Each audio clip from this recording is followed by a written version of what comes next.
Assalamualaikum to lecturer Encik Maizul and Encik Kamil. Also fellow student, today we are going to present about a heat exchanger. My name is Muhammad Izzat bin Shamsuddin, matrix number 10 DJL30022F1023. My name is Fatin Humaira binti Muazzam Shah. My matrix number is 10 DJL22F1027. Hi, my name is Tanazla Kamintasan. My matrix number is 10 DJL22F1025. A gas turbine is a type of internal combustion engine that converts the energy of a flowing gas, typically a high pressure and high temperature gas, into mechanical power.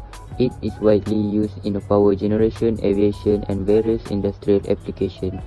The basic principle of a gas turbine involves the continuous flow of a working fluid, usually air, through a series of components.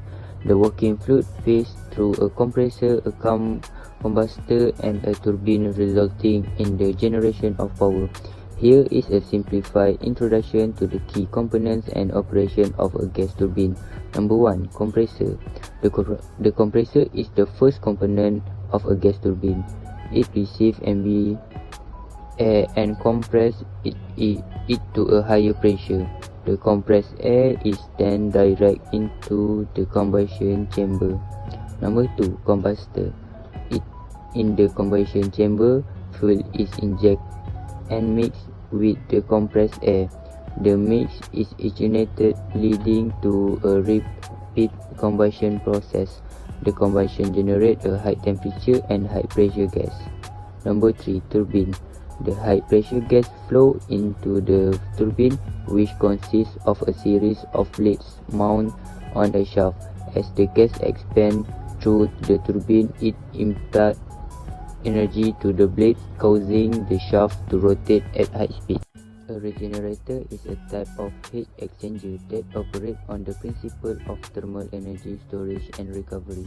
It is designed to preheat or cool a fluid by storing thermal energy during one part of the operating cycle and then transferring that stored energy to the fluid during another part of the cycle.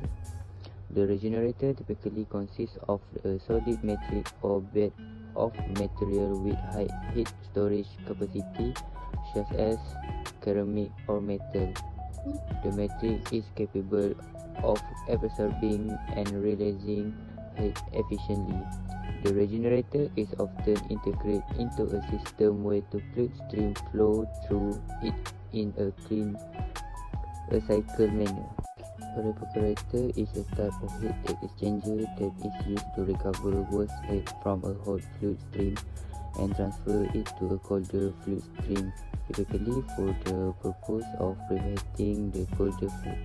It operates on the principle of heat exchange through direct contact or through a solid barrier between the two fluid streams.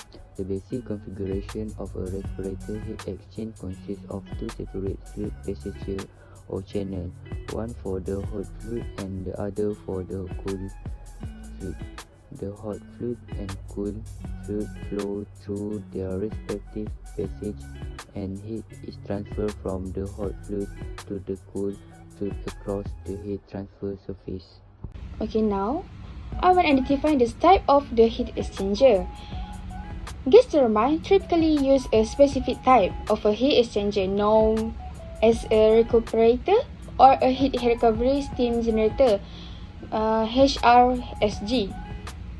These heat exchangers are designed to recover waste heat from the turbine, exhaust gas, and use it to preheat and entering the combustion chamber or to generate steam for additional power generation.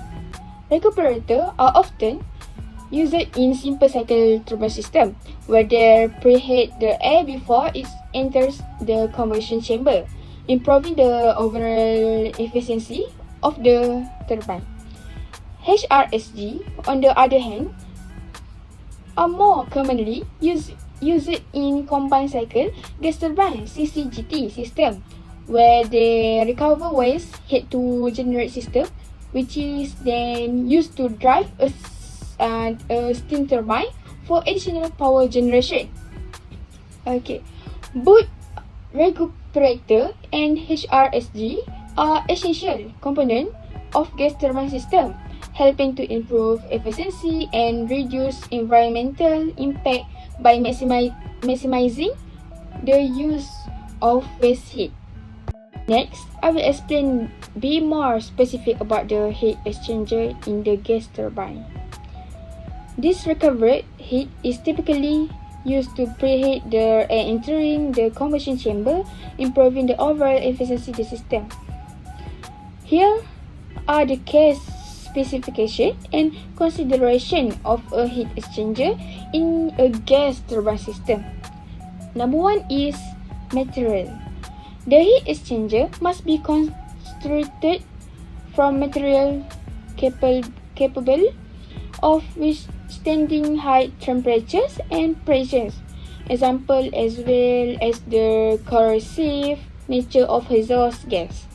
Common material include stainless steel, nickel alloys, and other high temperature alloys. Number 2 is efficiency. The efficiency of the heat exchanger is crucial for maximizing the recovery of waste heat. The design should promote efficient heat transfer between the exhaust gas and the air or water circulating throughout the exchanger. Okay, number 3 is size. The size of the heat exchanger is determined by the amount of heat that needs to be transferred and the flow rate of the gas and the heat transfer medium. It should be large enough to efficiently transfer heat but not so large that it becomes impractical. Then lastly is pressure drop. The heat exchanger should be designed to minimize pressure drop, as excessive pressure drop can reduce the efficiency of the overall system. In conclusion, this specification can vary widely depending on the specific application and operating condition of the gas turbine. Next, Fatin can continue. Thank you. Next, I will talk about the process of regenerator in heat exchanger. There are 5 phases in this process. First, heating phase. Regenerator absorbs thermal energy from the hot fluid stream.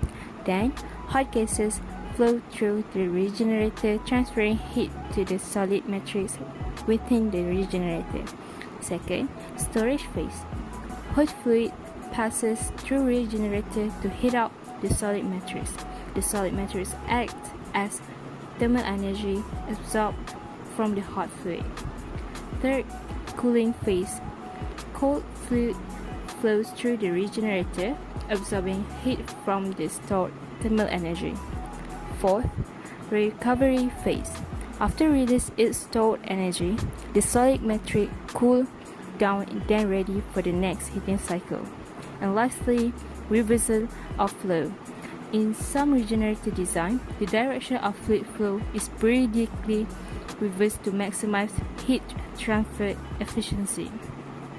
Reversing the flow direction allows both the hot and cold fluid stream to pass through the regenerator in alternate cycles, ensuring efficient heat exchange. Next, let's see about the process of recuperator in heat exchanger. There are 7 processes. First, exhaust gas flow. The hot gases leave the turbine. Second, inlet airflow where cool ambient air enters the recuperator. Third, heat exchange surface where metal walls separate the passages where gases and air flow. Fourth, heat transfer. Heat from the exhaust gases transferred to the metal walls, warming the air. Fifth, preheated air outlet where air exits the recuperator, now preheated. Sixth, efficient combustion.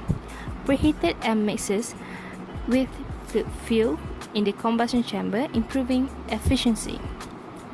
And lastly, cool exhaust gas outlet, where exhaust gases exit at a lower temperature, having transferred heat to the air. Next, I will answer a few question given in the lab sheet. So first, there are 3 types of heat exchanger. First, shell and tube. Consists of tubes inside a shell, allowing one fluid to flow through the tubes while another flows around them in the shell.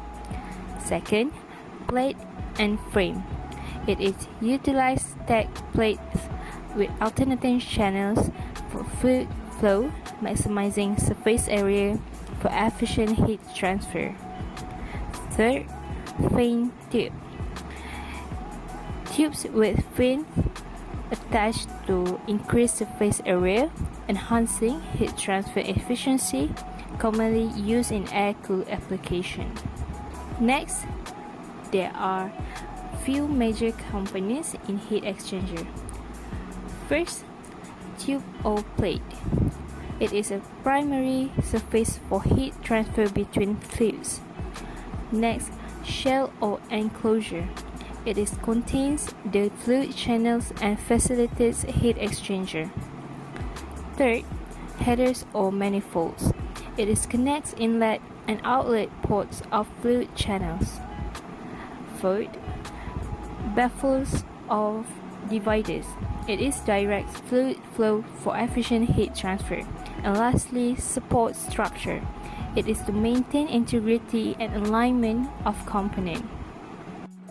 Next, let's see the criteria in choosing the right heat exchanger.